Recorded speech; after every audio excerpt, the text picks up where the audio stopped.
दोस्तों नए वीडियो में आपका बहुत बहुत स्वागत है। 2021 के क्या फाइनेंशियल रेजोल्यूशंस होने चाहिए दोस्तों, यहाँ पर हमने अपना एक्सपीरियंस के हिसाब से आपको बताने की कोशिश की है। और अगर आपकी उम्र 22 साल, 25 साल, 28 साल, 30 साल, यानी कि समझ लीजिए आपने अपना कैरियर कुछ महीनों पहले या 2-3 साल पहले अगर शुरुआत किया है, तो ये जो इन्फॉर्मेशन जो हम देंगे आपको इस वीडियो में, तो बहुत आपके लिए यहाँ पर लाभदायक होने वाली है। 3 चीजों पर फोकस करेंगे दोस्तों, जो आपने देख रहे हैं अपनी स्क्रीन पर।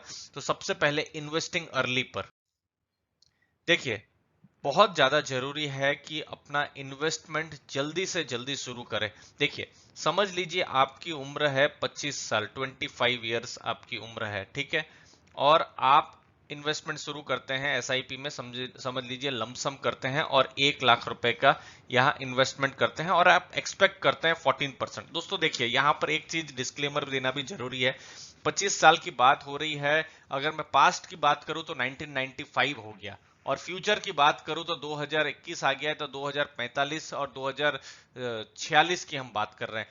तो इतना लॉन्ग टर्म आपको सोचना पड़ेगा आपका कैरियर के हिसाब से अगर है तो। ये थ्योरेटिकल नहीं है, इसको जितना हो सके प्रैक्टिकल आप रखने की कोशिश कीजिए दोस्तों। बहुत कम इन्वेस्टर है जो लॉन्ग टर्म सोच पाते हैं। 1-2 साल का अंडर परफॉर्मेंस होता है और फिर फंड बदल देते हैं। तो हमने यहाँ एज्यूम किया है कि आप 30 साल तक आप यहाँ पर एक फंड में इन्वेस्टेड रहे, तो 1 लाख रुपए जो है आपने जो इन्वेस्ट किए हैं, लगभग 50 लाख रुपए तक बन जाएंगे दोस्तों। अब ये इंपॉर्टेंट क्यों है? सिर्फ नंबर्स का ही हम बात कर रहे हैं, नंबर्स का ही खेल है। ये 50 लाख है, समझ लीजिए जब आपने 25 साल की उम्र में आपने जो भी है इन्वेस्टमेंट शुरू किया, समझ लीजिए आपने 30 की उम्र में शुरू किया इन्वेस्टमेंट। देखिए, आपने इन्वेस्टमेंट 5 साल बाद शुरू किया, 25 साल की उम्र में नहीं, समझ लीजिए 30 साल की उम्र में, और वही 1 लाख रुपए, और वही एज्यूम कर रहे हैं 14% रेट ऑफ रिटर्न। खैर ये तो कोई नहीं बता सकता, ये मैं बिल्कुल डिस्क्लेमर दे दूं। 14% तो ये तो हमने एक एजम्पशन लिया हुआ है, कितना होगा भविष्य का रिटर्न कोई नहीं जानता है। और 30 की जगह आप 25 साल यहाँ पर आप इन्वेस्ट कर रहे हैं, तो देखिए कितना बड़ा, बिल्कुल आधा हो गया है रिटर्न। ये देखिए, वहां आपने 50 लाख देखा था, तो वो रिटर्न जो है यहाँ 25 लाख से थोड़ा ज्यादा है।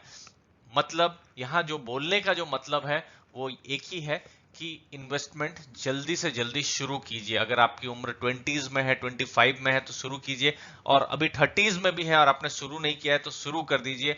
जो जो गलत तो मैं नहीं कहूंगा, जो रिस्की जो चीजें हैं जैसे एफएनओ है, या फिर आजकल बिटकॉइन की भी ट्रेडिंग बहुत चलती है, अगर आपको समझ में आता है तो करें, नहीं आता है तो दोस्तों इन सब चीजों से दूर रहे तो ज्यादा अच्छा है। फाइनेंशियल एडवाइजर की जरूर सलाह ले दोस्तों।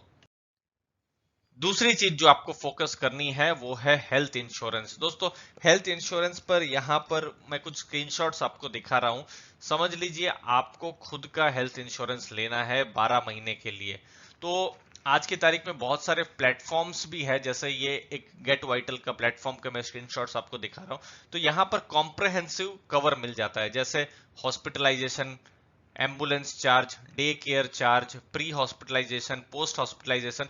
तो आपको दौड़ना नहीं पड़ेगा। नहीं तो बहुत सारी जगह में क्या होता है, सिर्फ हॉस्पिटल के ही एक्सपेंसेस कवर होते हैं, प्री और पोस्ट जो होता है वो कवर नहीं होता है। तो यह सब कॉम्प्रहेंसिव एक ही जगह में हो जाता है, तो ये सब चीज को आप एक्सप्लोर कर सकते हैं। 7,000 से ज्यादा हॉस्पिटल जो कैशलेस में है, तो वो एक एडवांटेज है। कंसल्टेशन आप कर सकते हैं, और जो बॉडी चेकअप है जैसे ब्लड प्रोफाइल है, लिपिड प्रोफाइल है, तो ये सब चीजें भी आप देख सकते हैं। और चूंकि हेल्थ इंश्योरेंस आज की तारीख में कोविड के बाद बहुत ही जरूरी हो गया है, तो आप अपने लिए और अपने परिवार के लिए अब जरूर सोचें हेल्थ इंश्योरेंस के बारे में। अब दोस्तों समझ लीजिए आपने 10 लाख का प्लान को ऑप्ट किया और 35,000 रुपए का डिडक्टेबल है। अब डिडक्टेबल क्या है वो मैं आपको समझाता हूँ। समझ लीजिए 5 लाख का कोई खर्चा हुआ, आपका कुछ भी बीमारी थी उसका खर्चा हुआ, तो उसमें से 35,000 आपको अपफ्रंट पेमेंट करना है। और बाकी का जो है 4,65,000 जो मैं यहाँ लिख रहा हूँ, वो पेमेंट जो है वो कंपनी कर देगी। तो ये आपको एक बहुत बड़ा रिलैक्स हो गया। और अब तो नए रूल भी आ गए हैं जिसमें आप मंथली पेमेंट भी कर सकते हैं। तो यहाँ मंथली पेमेंट भी आप देखिए 276 रुपीज ही है। तो एक तरीके से ये आप इसको एसआईपी पकड़ सकते हैं, एक अच्छी वाली एसआईपी पकड़ सकते हैं। और आप देखते हैं तो 3,276 रुपए के आसपास आ रहा है या 3,300 के पास आ रहा है, तो एक साथ पे नहीं करके महीने के हर महीने थोड़ा थोड़ा पे करें तो वो आपको एडवांटेज हो सकता है। अब वैसे ही 20 लाख का प्लान अगर आप ऑप्ट करते हैं वैसे ही, तो 367 रुपीज आपको यहाँ पर पेमेंट करना पड़ रहा है। तो ये सब जो प्लेटफॉर्म्स है मैंने उसकी लिंक दी हुई है नीचे, आप एक्सप्लोर जरूर कीजिए। आप जाने की क्या चीजें हैं हेल्थ इंश्योरेंस के बारे में, बहुत सारी वहां पर नॉलेज भी है, तो एक क्लैरिटी आएगी। और ये जो मंथली वाली जो चीज है मुझे तो बहुत ही एक तरीके से रेवोल्यूशनलाइज ऐसा लग रहा है कि ये जो इरडा ने जो डिसीजन लिया है उसके बाद से, अभी समझ लीजिए 367 की बात करें तो 4,400 4,500 अपफ्रंट पेमेंट करना उससे अच्छा है कि हर महीने थोड़ा थोड़ा पे करना, तो पॉकेट पर भी ये हल्का रहता है। तीसरी चीज है तो दोस्तों, आप यंग एज में आपको जॉब मिली है तो फिर बैंक अकाउंट भी खुलता है, और बैंक अकाउंट के साथ क्रेडिट कार्ड भी बहुत मिल जाते हैं, और बैंक्स के फोन भी बहुत आते हैं कि सर क्रेडिट कार्ड ले लीजिए। लेकिन क्रेडिट कार्ड जितना अच्छा है उतना रिस्की भी है। देखिए 20 से 50 दिन का आपको जनरली यहाँ पर इंटरेस्ट फ्री मिलता है, जो डेट्स हैं वो मिलती है, और उसको एंजॉय करना भी चाहिए। और इसके अलावा रिवार्ड पॉइंट्स भी मिलते हैं जितने भी मिले। लेकिन क्रेडिट कार्ड का जो पेमेंट है वो आपको टाइम पर करना है। वो आप आजकल ऑटो पे भी कर सकते हैं, ऑप्शन आते हैं, तो वो ज्यादा जरूरी है। और दूसरी चीज यहाँ पर मैंने लिखा नहीं है लेकिन मैं आपको एक और चीज बता दूं अपने एक्सपीरियंस से, क्रेडिट कार्ड से जो कैश है वो आप न निकाले तो बहुत अच्छा है। कैश पर बहुत ज्यादा चार्ज लगता है दोस्तों।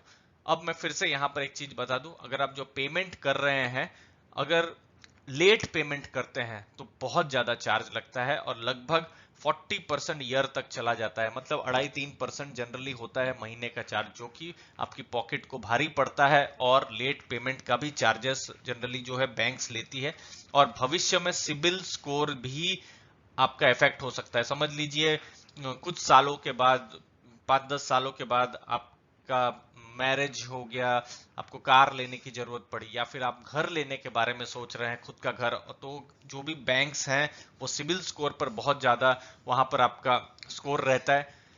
सिबिल स्कोर अगर आपका खराब है उस समय में, तो फिर लोन मिलना मुश्किल हो जाएगा। तो ये छोटी सी भूल के लिए आपके पूरी एक तरीके से आपकी जो क्रेडिट प्रोफाइल जो है वो बिगड़ सकती है। तो उस चीज को जरूर आप ध्यान में रखें दोस्तों। तो लास्ट में दोस्तों यही कहेंगे, पर्सनल एक्सपीरियंस के बेसिस पर हमने आपको 3 चीजें बताई। अगर आपकी उम्र 20s में है और अगर 30s में भी है तो ये सब चीज के बारे में सोचना शुरू कर दीजिए, इन्वेस्टमेंट के बारे में, हेल्थ इंश्योरेंस के बारे में दोस्तों। एडवाइजर से, जो भी फाइनेंशियल एडवाइजर है उनकी सलाह जरूर लीजिए। और यहाँ कोई इन्वेस्टमेंट एडवाइस नहीं है दोस्तों, हाँ यहाँ पर जो इंपॉर्टेंट पॉइंट्स हैं उसके बारे में बताया गया है। आप जरूर कोई भी कमेंट सेक्शन में आपका डाउट हो तो कमेंट सेक्शन में जरूर पूछिए दोस्तों। उम्मीद है आपको वैल्यू मिली होगी। आपने अपना समय दिया उसके लिए बहुत बहुत धन्यवाद दोस्तों।